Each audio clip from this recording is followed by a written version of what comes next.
you got really good at playing Settlers of Catan and decided to buy the Traders and Barbarians Expansion. One of the scenarios is called the Rivers of Catan, and now you need to know how to play it. You could read the rules, but rules are for losers, so instead you've come to YouTube to watch a quick tutorial.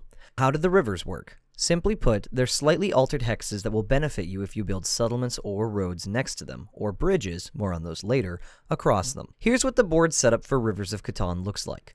During initial setup, remove 2 stone-producing hexes, 2 clay-producing hexes, 2 sheep-producing hexes, and the desert. These removed hexes will be replaced by the brand new river hexes. The non-river hexes can be placed anywhere on the board at random, but the river hexes must be placed where you currently see them on the board, in order to align with the 2 replacement edge tiles that have replaced the standard 4-5 and 5-6 edge tiles. Token B, the number 2 token, is skipped in the initial setup and instead shares a space with the number 12 token.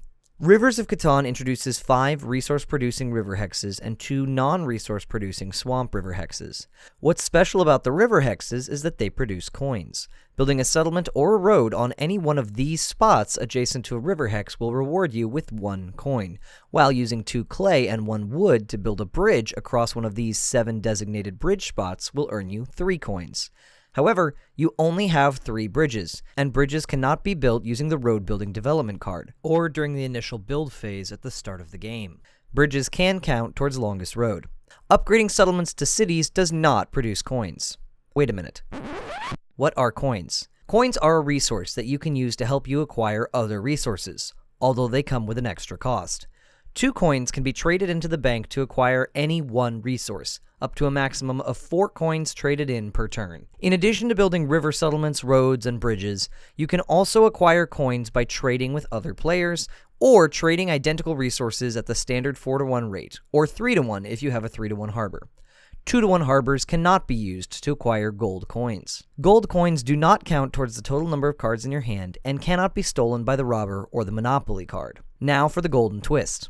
If you and you alone have the most gold coins of any player at any given point during the game, you receive the wealthiest settler tile, which is worth +1 victory point. However, if 2 or more players are tied for the most gold coins, then nobody can have the wealthiest settler tile.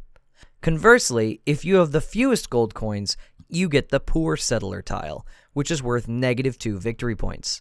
However, unlike the wealthiest settler tile, the poor settler tiles can be held by multiple players at once. There are 4 poor settler tiles, and all 4 players can hold a poor settler tile at the same time if they all have the same amount of coins. Rivers of Catan still requires 10 victory points to win, but if you have a poor settler tile, you'll need 12 to win, and if you have the wealthiest settler tile, you'll only need 9 to win. And that's it. Now you know how to incorporate rivers and gold into your Catanian experience. If you have any questions, feel free to drop them in the comments section below. Thanks for watching, and I'll see you all next time.